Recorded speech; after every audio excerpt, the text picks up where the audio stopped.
Hello everyone and welcome back to the channel. Today we'll be continuing into part 4 of What If Goku Was Born as a Super Saiyan. If you haven't seen part 3, there's a title card where you can go check it out and see what happened in the last part. But today we'll be going into the new Saiyan era arc. Why has Kakarot and Broly landed on Namek? Are their intentions good or bad? What have the Saiyans been up to during the years we were away? Also, I own a Discord server for anyone who wants to join and talk more about Dragon Ball with me and other viewers. Maybe give out some of your own ideas of what ifs and maybe in the future I could do them. Check the link in the description down below. Without further ado, let's dive into part 4 of What If Goku Was Born as a Super Saiyan. The Namekians are wondering why these visitors are on their planet, as some of their warriors would stand in front of them, asking Kakarot and Broly what they want, thinking they want trouble. Kakarot smiles, saying that they are here to see if they want protection for their planet. Then Nail will appear in front of everyone, asking what they need protection from. Goku looks serious and tells them that it's a long story as we go to a flashback. Years back, we both see Kakarot and Raditz training, as currently they're in their teen age. Life for them has changed completely after their father became king of the Saiyans. Both of them with Bardock and Gine lived in the main castle. Even though their life has changed for the better, things aren't as clear as it seems. When Bardock became king, people were happy with this change. Most of them anyways. The ones who did not like the change were any Saiyans who were elite Saiyans. Bardock, when he became king, removed the title of elite and lower class Saiyans, as he and his sons are examples that such titles do not matter. The elites will all form a union together to plan out to overthrow King Bardock, with former King Vegeta leading the group. Vegeta's crew would be broken up, with Vegeta, Nappa, and Tarbell being in the resistance against Bardock. They all had their own views and feelings towards this huge change. Nappa was completely for it, wanted to take out Bardock after he is still salty on how Bardock stood up to him back on Planet Cereal. Meanwhile, Tarbell was against this, thinking it was wrong and did not want to fight amongst their own race, but only joined because his family did. Vegeta was somewhat in the middle. He wanted to take back the throne and best Kakarot since he still views him as a rival, but doesn't want to do it in a cowardly way, but to show it to everyone that he is stronger than him. King Vegeta would force Vegeta, Tarbell, and Nappa to train to the extreme, as it would be up to them to become the strongest and even attempt to achieve the Super Saiyan transformation. Every day for years, they would train and fight to the brink of death to abuse the Zenkai boost that the Saiyans would get. Tarbell and Vegeta did not like the way they are growing stronger, as they find it not right and cheap. Meanwhile, with King Bardock, he would try his best to change the ways of the Saiyans, trying to make them more into protectors rather than invaders. To change their ways, but it was hard as Saiyans still thirst for battle. And then that's when Bardock would get the idea of making the Saiyans something like space mercenaries, as they would fight the bad people, but also protect the innocent. While they were growing up, Bardock heavily influenced Kakarot, Raditz, Turles, and Broly to be more tame Saiyans, not always relying on killing and being barbaric, which would work as Raditz and Turles would turn out to be smart fighters, using their brain more than their just brute force. Broly was learning to control his anger, and Kakarot was learning to tap into Super Saiyan on command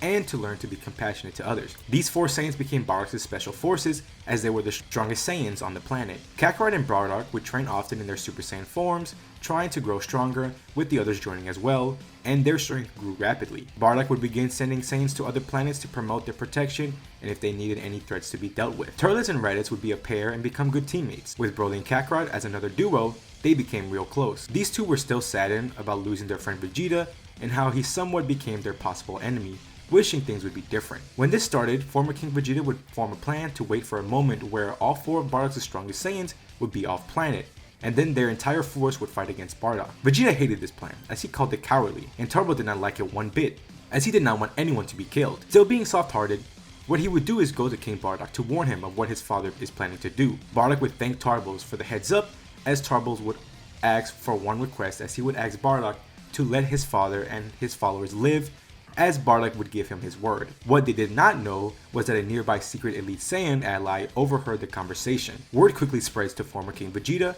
and when he heard that his own son betrayed him, he grew angry, saying that he will make him suffer for being a traitor. Vegeta hears this and grows worries for his younger brother, thinking he did the right thing as Vegeta still wanted to take over by a trial of combat. When Tarbell would return back, he was surrounded by a bunch of Saiyans, all looking at him with the look of anger. He grows scared as he wonders how they know. One Saiyan begins to charge right at Tarbell, but then he is sent flying by Vegeta, and this would shock their dad, calling them both traitors. As he commands all of them to take, a fight breaks out with Vegeta and Tarbell fighting off an army of Saiyans on their own. And at first, it seems that it's on their side, until Nappa and King Vegeta would jump in. Nappa took the intense training seriously and was able to catch up to Vegeta's power level. King Vegeta too grew a bit to be close to Tarbell's strength. The fight was one-sided as Vegeta and Tarbell were beginning to feel exhausted after fighting so many Saiyans, and so it left Nappa and King Vegeta able to beat them. It would be to the point where Tarbell and Vegeta were beaten badly and bloody.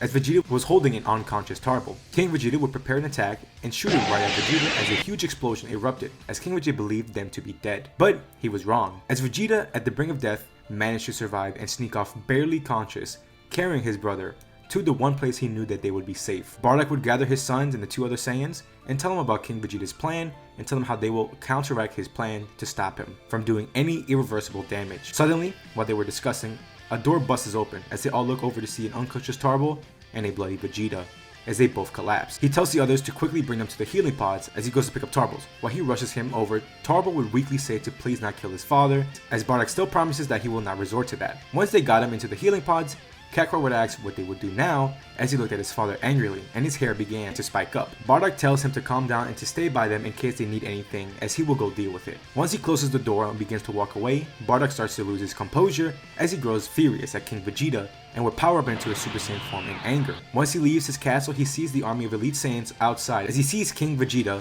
telling Bardock to surrender and he will spare his life. Bardock's anger just grew further, but he tries to calm himself down, knowing he cannot act like them. He rushes at the army alone in his Super Saiyan form, taking down many soldiers in just one blow, as they would all start to gang up on him, but it would not work whatsoever. He would reach out for King Vegeta, but then he would be smacked away by a Grade 8 Nappa, as when he would look around to see multiple Grade Apes as they were all collectively shooting nothing directly at Bardock, hitting him. As they stopped, dust is around where Bardock stood, and then they believed that they did it until they saw that it did nothing but upset him and ruin his clothes. Bardock would go around cutting off the tails of the Saiyans, and then when he reaches King Vegeta, he would slam him into the ground as he charges up a Ki Blast ready to take his life, until he hears his name being called as he looks over to see Guinea with his two sons. He looks down and breathes to calm himself down as he let go of King Vegeta and powers down, as he begins to walk over to his family, as he tells King Vegeta that he and his army are banished from the planet as they are no longer welcome here, but his sons will stay here. King Vegeta gets up scoffing, telling him that he doesn't want those traitors and that he better keep up with his training as this is not over. The elite Saiyans would all leave the planet and look for a new planet to live on. Bardock would apologize to his sons on what they saw from him and thank them for keeping him in check. They would go back to the pods to check on Vegeta and Tarble, and once they would wake up, they would hear the news about their father. Tarble is sad but thanks Bardock for not taking his life and for saving them. Vegeta remains silent and would just leave without saying a word, as Kakarot would try to talk to him, but Bardock said to just leave him be. After that event, years would pass on and they would continue to train to grow stronger, and eventually both Goku and Bardock would learn to control their Super Saiyan form, and Vegeta has not been seen or heard from ever since that day. We finally pan back to the present day of the story. Kakarot would tell the Namekians about the other Saiyans, that they are the evil ones and they possibly know about the magical wishing orbs that they have, and could one day take them for the wrong reasons. Nail grows suspicious of how these Saiyans know about the Dragon Balls. They stay on guard and possibly think about fusing with all the Namekian warriors to take down this potential threat. The Saiyans began reaching out their protection to other planets, and their presence will be largely known more and more throughout the universe, with catching the attention of some other forces. We pan over to the Galactic Patrol, as they are worried about this new era of Saiyans and still believe them to be up to no good. Jocko of the Galactic Patrol would be very worried about this and would go to Earth to warn Bulma and Tights about the situation. Once they arrive to Earth telling them about the Saiyans, they most likely are up to no good, and would say that two of them are currently on planet Namek. And hearing this, Bulma grows worried, saying that they have to go help them, so she would get the 3 Z fighters and have their new Namekian guardian, Bass, to get the Dragon Balls, as they would need to make a wish fast. As Yamcha, Krillin, Jocko, and Android 16 all prepare to head to Namek to protect them from these Saiyans. And that's where we're gonna leave it off for now. Tell me how y'all think about the 4th part and how it did with the new Saiyan era arc. How will the Z Fighters and Kakarot's first official interaction go down? What has King Vegeta and the Elite Saiyan gone to, and will they come back? Bigger question is, where has Vegeta gone? What could have happened differently? Leave your thoughts down in the comments down below. I would love to hear them. If y'all are interested and enjoyed, please leave a like and subscribe. Hit the notification bell to be alerted whenever I post another part. Thank y'all so much for watching, and I will see y'all in the next one. See ya!